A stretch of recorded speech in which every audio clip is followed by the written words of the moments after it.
Hi, I'm Bob Odenkirk. You're watching In Studio with the Hollywood Reporter. Well, congratulations on your Emmy nomination. Thank you so much. Standing lead actor in a drama series for Better Call Saul. Hot damn. I'm pretty special. You are pretty special. But I did want to say something. You predicted Michael McKean's Emmy nomination this year. Well, I sure, felt certain he deserved it. and I'm thankful that he got this nod because he has been a source of power and gravity and wonderful acting on the set of Better Call Saul. And I know that he's done so many things over the years. I did not know it was his first Emmy nomination. In fact, that's hard to believe. Yeah. And I wrote to him with kind of a, sarcastic, like, I bet you don't really, it's no big deal to you. And he was like, oh my God, no, it's a huge deal to me. I'm thrilled to be nominated.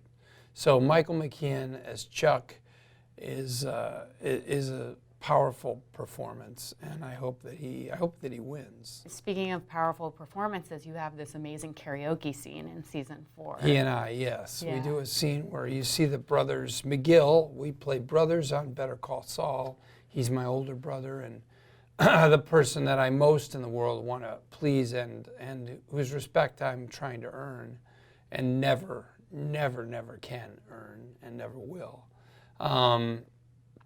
And there's a scene where we're singing karaoke together.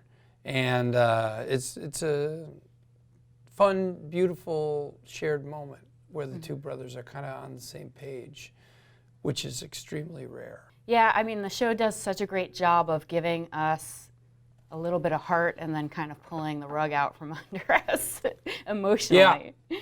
Well, Peter Gould and the writing staff, not unlike Breaking Bad in every way, which literally many of the same people, are just good at doing that, like getting you to like someone enough that they can do something bad and you still will like them. Mm-hmm.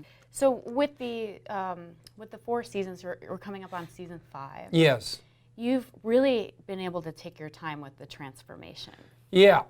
They are building it slowly, Goodman. but it's turning. Now it's turning rapidly, I would say. We're here. Yeah, and that's similar to Breaking Bad too. This very slow, build up as we go up the roller coaster ramp, and then, once it starts going downhill, it just cannot stop. Yeah. And that's where we are in season 5, which we're shooting right now. Wow. Season 5 is just, everything's on fire and it's just burning down around us. It's a dumpster fire. It's a dumpster fire. And yeah, it's fun to be a part of that. It's fun when things go crazy and aren't going to stop. Mm-hmm. All that buildup was fun too, but I worried about the audience staying with us.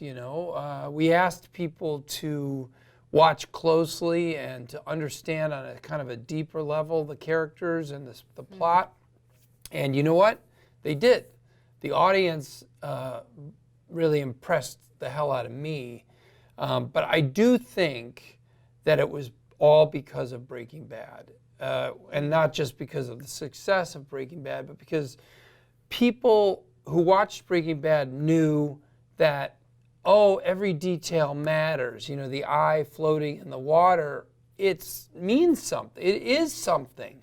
Yeah. And so by getting a large audience to watch on that level, then when Better Call Saul started, they immediately were hooked into watching, closely and not worrying about it getting somewhere, but trusting that it would. Well, one of the things that maybe fans can be really excited about is that the Breaking Bad movie is going to come out, and that will come out on Netflix first and then go to AMC. Is that how it will play? That's what we've been told here at the Hollywood Reporter. I've heard so many different things about it, but I am excited about the Breaking Bad movie. I can't wait to see it. Is there a lot of secrecy around it? Unbelievable secrecy. Yeah. I'm surprised you mentioned it. I don't know what people know or don't know. Right. I find it hard to believe you don't know it was shot. They did it. Wow. You know what I mean? Like, how is that a secret? But it is. They've done an amazing job of keeping it a secret. Well, one of the things that I think fans are really, really crazy about is, and kind of crave more of, is the present day Saul Goodman storyline, which we only get a little taste of in the beginning of every season. You mean after post Breaking Bad? Exactly. Where his character is named Gene Takovic. Right. Yes, Gene. Very sad fellow. We're in some real, like, kind of Back to the Future territory. Yeah. With, like, present past and past present. Yeah. I know that you don't like to know too much ahead of time. Yeah, I don't. So do you know anything about the Gene storyline? Once a year, I sit with Peter Gould, and if Vince Gilligan wants to join in, he can, but I won't kick him out. But we talk about just general thoughts about the series. You know, I'm not a writer on the show, and it's an exciting thing for me to see choices made that I would never have predicted, and there are many of them. So I don't want to control it too much, but I speak sort of as a fan, as a person who watches the episodes when they play and is kind of surprised by them, because I don't really read the whole script. At least I don't read it closely. I only read my parts because I want to watch it fresh, you know, like anybody. I'll just tell them what I think, but I would like to see Gene Takovic's story go somewhere, and I think they do too. So I think maybe there will be some story where that character, post Breaking Bad, finds his way in the world. I don't know, makes some peace with his past. I mean, the question I have is, Vince Gilligan, who led the show for the first 3 years and who still is, you know, with Peter, a partner in the journey of the show, I don't think he's interested in redemption stories. I don't think... I would love to hear him answer the question, do you think people can learn from their mistakes? I'm not sure what his answer would be. I sort of think it would be no. Yes. And of course, I like this guy after years of playing him, and I'd love to see him make different choices and be a better person because of everything he went through. But I'm not sure that fits with Vince's worldview. Has your feelings about him evolved? Well, you know, I didn't like Saul Goodman at all. Yeah, because at the beginning you were like, kick his ass, like beat him up. I still feel that to way. See him in I pain. love to be in a physically destroyed place, because I think first it engenders some empathy from the audience, but you know, part of the fun of acting is doing things that you can't actually do in life and go places you don't go. I'm a pretty, I kind of maintain an even keel, I think, in a general sense, as a person. So to play someone who's unsteady is fun. And to play someone who says crazy shit and gets in bad scrapes and bad situations is a adventure. So I do like that still. When Vince and Peter and I met to discuss this show, my first comment was, well, I had two comments. One was, I'm old, I'm 50, now I'm 56. So whatever you do, don't try to make me too young, because it's not going to work. And my second comment was, how do you make the guy likable? I mean, I don't like Saul Goodman. He's funny, and in the context of Breaking Bad, he's a relief and a comic relief.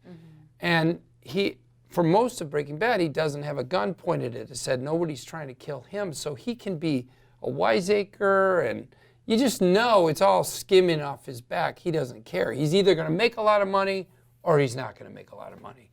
And that's all he's got in the game.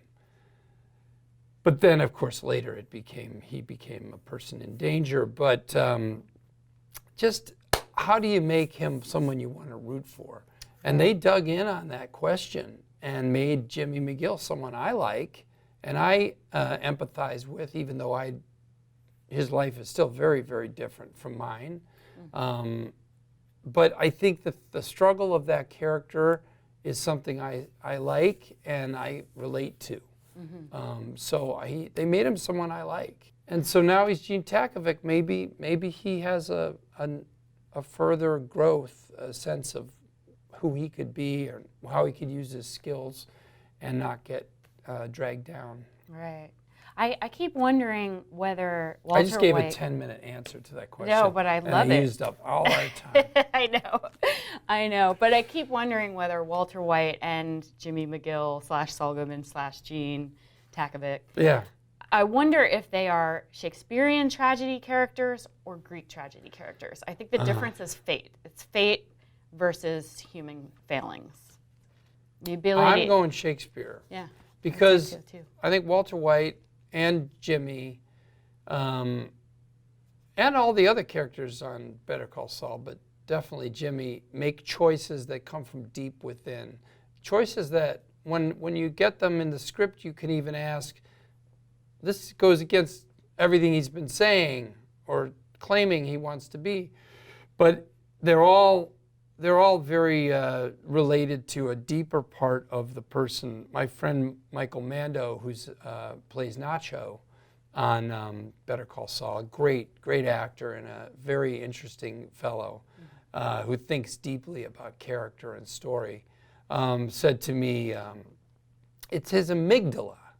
It kicks into gear every once in a while. Right. It's this like lizard brain deep inside his brain that makes him do things that are intense and outrageous, and it's like Walter White. I mean, right? That was like there was a crazy asshole deep inside this dad's brain. Well, we're all excited for what's going to happen in season 5. We're excited for the Breaking Bad movie. Cool. We have to wait until 2020 for at least one of those things. You have to wait to 2020 for Better Call Saul season 4, season 5.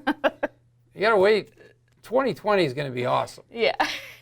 We hope right so now, in so many not ways. so great. Yeah. Bob Odenkirk, thank you so much for being Thank you. here. Better Call Saul on AMC, and we will see you at the Emmys. Thank you.